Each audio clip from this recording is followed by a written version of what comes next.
Hey folks, so a lot of people have asked about this bike rack that's on the back of our fifth wheel and if they should get one for their fifth wheel or travel trailer. And what I want to tell you is these are really great if you're not going to be overloading them. Remember, once you have this thing down, it's not only going to add to the length of your RV, but if you have weight on top of it, it's also going to change the balance.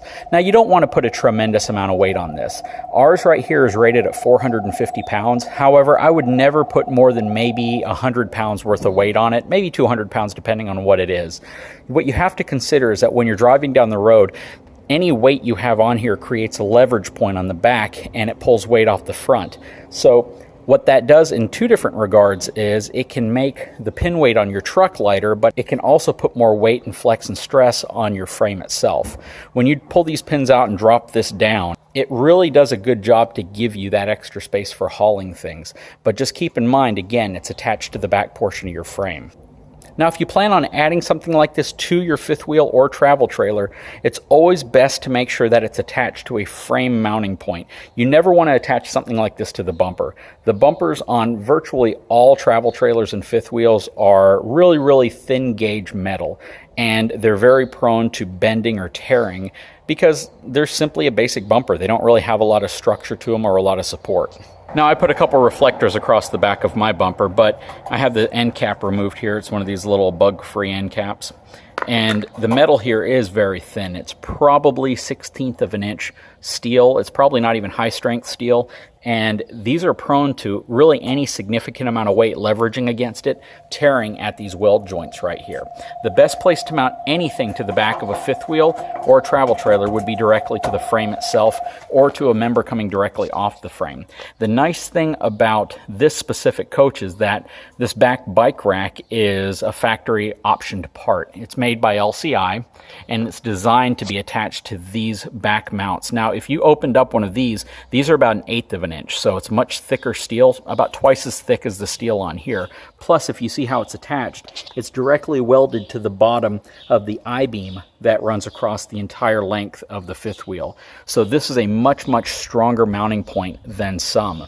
A lot of people like to put bike holders, and they'll put a hitch that uses some large C-clamps that mount to the back of the bumper, and that's also not a good idea, mainly because if you're going to attach anything to that, it puts a tremendous amount of twisting leverage force on the bumper itself, and there's so many instances where people have lost their bumper and it's just torn the entire piece here off simply because they've gone over bumps and that leverage of the bikes and the things that they put on that back rack really twisting and pulling on the bumper. So I highly recommend you do not attach any type of hitch system to your rear bumper at all.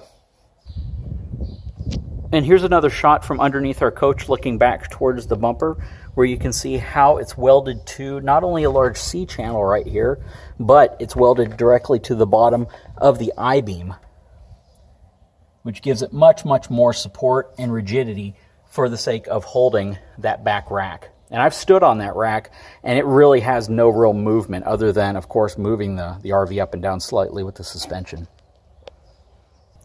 While I'm back here, let's talk about these back stabilizers. So a lot of cases, people are going to have an auto leveling system. They're going to have a Lippert 4 6-point auto leveling system, which you simply press a button and it has hydraulic or electric jacks that come down to raise or lower each side of the RV to level it perfectly. If you have these electric style jacks right here, you probably have a controller on the other side. The controller for mine is in this little flap right here, where you can extend or retract both jacks at the same time. And it does lower them both at the same time. Whichever one makes contact first really doesn't apply much pressure until the other one comes down and starts making contact as well. Now, the key here is that these are not designed to support the weight of the RV. So do not try to use these jacks to lift up the tires off the ground or to transfer a significant amount of weight to them.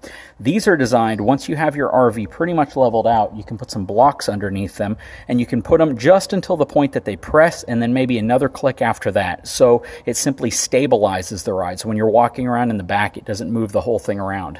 Don't ever let an RV dealership convince you that these are the same as leveling systems. These are simply stabilizer jacks. And they actually say it on them as well, electric stabilizer.